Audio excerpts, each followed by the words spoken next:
Vascular bundle থেকে তুমি অবশ্যই এমসিকিউ পাবা। যদি টিস্যুতন্ত্র থেকে প্রশ্ন করে অবশ্যই এই জায়গাটা আগে প্রশ্ন করার জন্য বেশি ইম্পর্টেন্ট আমরা মনে করি, ঠিক আছে। তো দেখো এইখান থেকে প্রশ্ন কিভাবে আসে এবং আমরা সেই উদাহরণগুলো একটু পড়বো। এবং দেখো ভাস্কুলার বান্ডলকে মেইনলি 3টা সেকশনে ভাগ করা হয়।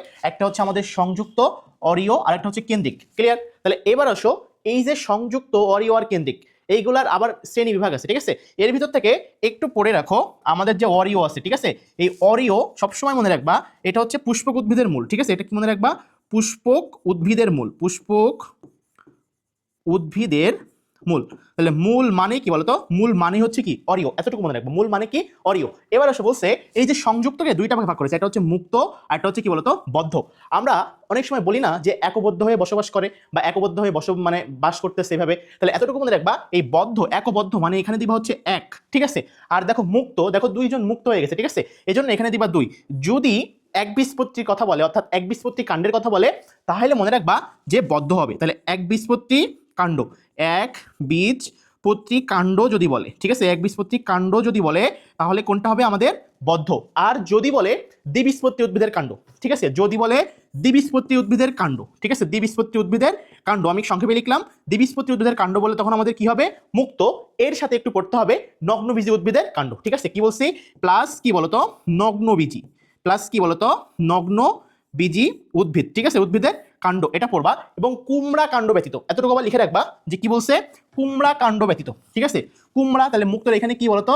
কুমড়া কাণ্ড ব্যতীত, এই কথাটা একটু মনে রাখবা, বইতে লেখা আছে কুমড়া কাণ্ড ব্যতীত, কুমড়া কাণ্ড ব্যতীত। এবার আসো, দেখো আমাদের সংযুক্ত পড়া শেষ, অরিও পড়া শেষ, এখন পড়বো কেন্দ্রিক। এই কেন্দ্রিকটাকে আবার দুই ভাগে ভাগ করা হয়েছে, একটা হচ্ছে জাইলেম কেন্দ্রিক, একটা কি বলতো? ফ্লোয়েম কেন্দ্রিক, ঠিক আছে। এবার আসো জাইলেম কেন্দ্রিক, ঠিক আছে। জাইলেম, তোমরা একটা জিনিস মনে রাখবা, একটু সহজ ভাষায় বলি, সেটা হচ্ছে দেখো জাইলেম, তাই না? জাইলেমে কি অক্ষর দিয়ে হচ্ছে?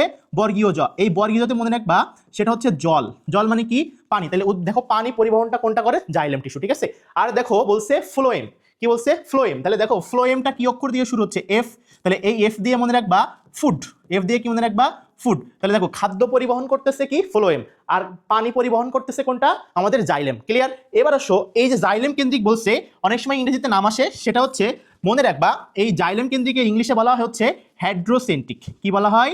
হাইড্রোসেন্ট্রিক, এটা মাথায় রাখবা, হাইড্রোসেন্ট্রিক, খুবই গুরুত্বপূর্ণ, ঠিক আছে, হাইড্রোসেন্ট্রিক। আর ফ্লোয়েম কেন্দ্রিককে কি বলা হয়? একে বলা হয় হচ্ছে আমাদের লেপ্টোসেন্ট্রিক, ঠিক আছে। কি বলা হয়? লেপ্টোসেন্ট্রিক। এখন আসো মেইনলি যেটা পরীক্ষাতে আসে সেটা হচ্ছে উদাহরণ, ঠিক আছে। মেইনলি যেটা পরীক্ষাতে আসে সেটা কি আমাদের বলতো? উদাহরণ। ক্লিয়ার? তাহলে এবার দেখো এই যে জাইলেম কেন্দ্রিকের উদাহরণ কি কি? জাইলেম কেন্দ্রিকের উদাহরণ মনে রাখবা 3টা জিনিস, ঠিক আছে। একটা হচ্ছে, 4টা জিনিস মনে রাখবা, আমাদের বইতে দেওয়া আছে 3টা। একটা হচ্ছে টেরিস, কি বলতো? আমাদের টেরিস। তাহলে একটা উদাহরণ হচ্ছে কি আমাদের? টেরিস। ক্লিয়ার? আরেকটা মনে রাখবা লাইপোকোডিয়াম, ঠিক আছে, লাইপোকোডিয়াম। তাহলে দেখো লাইপোকোডিয়াম। এবার আসো বলতেছে, তাহলে টেরিস গেল, লাইপোকোডিয়াম, ঠিক আছে। এবার মনে রাখবা সেলাজিনেলা, ঠিক আছে। কি বলছে? সেলাজিনেলা, সেলাজিনেলা, ঠিক আছে, সেলাজিনেলা। আরেকটা আছে সিলোটাম, আরেকটা কি আছে বলতো? সিলোটাম।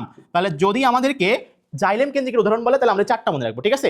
আর এইখানে ফ্লোয়েম কেন্দ্রিকের ক্ষেত্রে মনে রাখবা ডাই। কি বলছে বলতো? ডাই। অনেক সময় আমরা কি বিষাক্ত খাদ্য খেয়ে মারা যায় না? তাহলে ফ্লোয়েম কি করে? খাদ্য পরিবহন করে। তাহলে মনে রাখবা ডাই। একটা হচ্ছে আমাদের ড্রাসিনা আর একটা হচ্ছে কি বলতো? উচা। একটা হচ্ছে ড্রাসিনা, একটা কি বলতো? উচা। তাহলে দেখো এই যে ভাস্কুলার বান্ডেল, অর্থাৎ সংযুক্ত, অরিও আর কেন্দ্রিক, এইখানে যে উদাহরণগুলো দেওয়া আছে এইগুলা পরীক্ষার জন্য খুবই গুরুত্বপূর্ণ। এবং কোন উদাহরণটা কিসের অন্তর্ভুক্ত এটা পরীক্ষাতে আসে। আশা করি এই টপিকটা তুমি ইজিলি ভাবে বুঝতে পারছো।